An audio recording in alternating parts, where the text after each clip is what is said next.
أعوذ بالله من الشيطان الرجيم. بسم الله الرحمن الرحيم. الطلاق مرتان فإمساك بمعروف أو تسريح بإحسان ولا يحل لكم أن تأخذوا مما آتيتموهن شيئا إلا أن يخافا ألا يقيما حدود الله فإن خفتم ألا يقيما حدود الله فلا جناح عليهما فيما افتدت به تلك حدود الله فلا تعتدوها ومن يتعد حدود الله فأولئك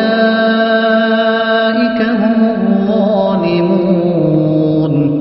فإن طلقها فلا تحل له من بعد حتى تنكح زوجا غيره فإن طلقها فلا جناح عليهما أن يتراجعا إن ظنا أن يقيما حدود الله وتلك حدود الله يبينها لقوم يعلمون. وإذا طلقتم النساء فبلغن أجلهن فأمسكوهن بمعروف أو سرحوهن بمعروف ولا تمسكوهن ضرارا لتعتدوا ومن يفعل ذلك فقد ظلم نفسه. ولا تتخذوا آيات الله هزوا واذكروا نعمة الله عليكم وما أنزل عليكم من الكتاب والحكمة يعظكم به واتقوا الله واعلموا أن الله بكل شيء عليم. صدق الله العظيم. اللہ کے نام سے شروع جو بہت مہربان رحمت والا. ترجمہ سورہ بقرہ 29واں رکوع. یہ طلاق 2 بار تک ہے، پھر بھلائی کے ساتھ روک لینا ہے یا نیکی کے ساتھ چھوڑ دینا ہے، اور تمہیں روا نہیں کہ جو کچھ عورتوں کو دیا اس میں سے کچھ واپس لو، مگر جب دونوں کو ڈر ہو کہ اللہ کی حدیں قائم نہ کریں گے. پھر اگر تمہیں ڈر ہو کہ وہ دونوں ٹھیک انہی حدوں پر نہ رہیں گے تو ان پر کچھ گناہ نہیں اس میں جو بدلہ دے کر عورت چھٹی لے. یہ اللہ کی حدیں ہیں، ان سے آگے نہ بڑھو تو وہی لوگ ظالم ہیں. پھر اگر تیسری طلاق اسے دی تو اب وہ عورت اسے حلال نہ ہوگی جب تک دوسرے شوہر کے پاس نہ رہے. پھر وہ دوسرا اگر اسے طلاق دے دے تو ان دونوں پر گناہ نہیں کہ آپس میں مل جائیں. اگر سمجھتے ہوں کہ اللہ کی حدیں نبھائیں گے، اور یہ اللہ کی حدیں ہیں جنہیں بیان کرتا ہے عقل والوں کے لیے.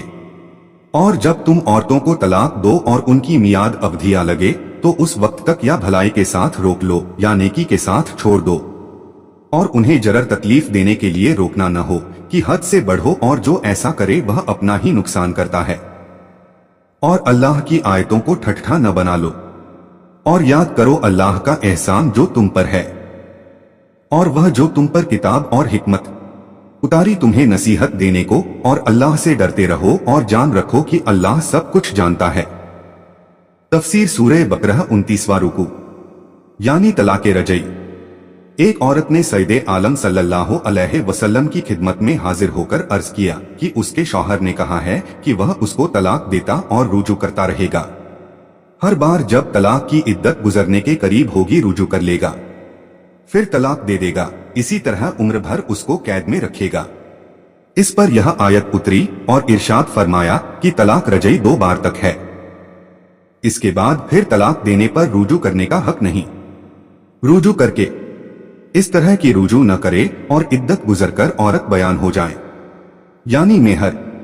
तलाक देते वक्त जो मियां बीवी के हुकूक के बारे में है, यानी तलाक हासिल करे। यह आयत जमीला बिनते अब्दुल्लाह के बारे में उतरी। यह जमीला साबित बिन कैस इब्ने शमास के निकाह में थीं और शौहर से सख्त नफरत रखती थीं। रसूल खुदा सल्लल्लाहु अलैहि वसल्लम के हुजूर में अपने शौहर की शिकायत लाई और किसी तरह उनके पास रहने पर राजी न हुई। तब साबित ने कहा कि मैंने इनको एक बाग दिया है, अगर यह मेरे पास रहना गवारा नहीं करती और मुझसे अलग होना चाहती हैं तो वह बाग मुझे वापस करें, मैं इनको आजाद कर दूं। जमीला ने इसको मंजूर कर लिया।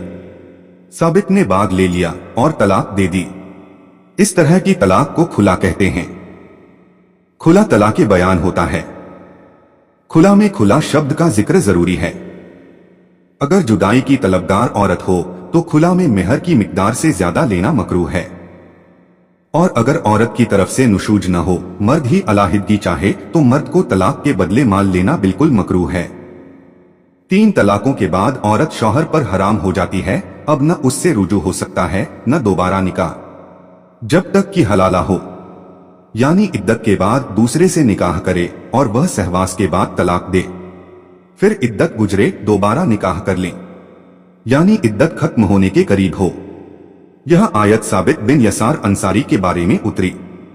उन्होंने अपनी औरत को तलाक दी थी और जब इद्दत खत्म होने के करीब होती थी रुजू कर लिया करते थे ताकि औरत कैद में पड़ी रहे, यानी निभाने और अच्छा मामला करने की नियत से रुजू करो और इद्दत गुजर जाने दो ताकि इद्दत के बाद वो आजाद हो जाएं। कि अल्लाह के हुक्म की मुखालिफत करके गुनहगार होता है, कि उनकी परवाह न करो और उनके खिलाफ अमल करो, कि तुम्हें मुसलमान किया और सैयदे आलम सल्लल्लाहु अलैहि वसल्लम का उम्मती बनाया। किताब से कुरान और हिकमत से कुरान के आदेश और रसूल अकरम सल्लल्लाहु अलैहि वसल्लम की सुन्नत मुराद है, उससे कुछ छुपा हुआ नहीं है। तर्जुमा और तफसीर कंजुल ईमान। अल्लाह की बारगाह में दुआ है कि अल्लाह अज्जवजल्ला हम सभी को कुरान और इस्लाम के मुताबिक जिंदगी गुजारने की तौफीक अता फरमाए, आमीन। और कोशिश कीजिएगा कुरान शरीफ को समझने की। वीडियो को सवाब की नियत से आगे शेयर करें ताकि कयामत तक सदका ए जारिया का सवाब आपको भी मिलता रहे और ये आपके और मेरे, हम सभी के निजात का जरिया बने। कुरान शरीफ की और ज्यादा मालूमात के लिए हमारे चैनल नसीम बाइस सरखेज को सब्सक्राइब जरूर करें। इंशाअल्लाह मिलते हैं अगले वीडियो में। अल्लाह हाफिज।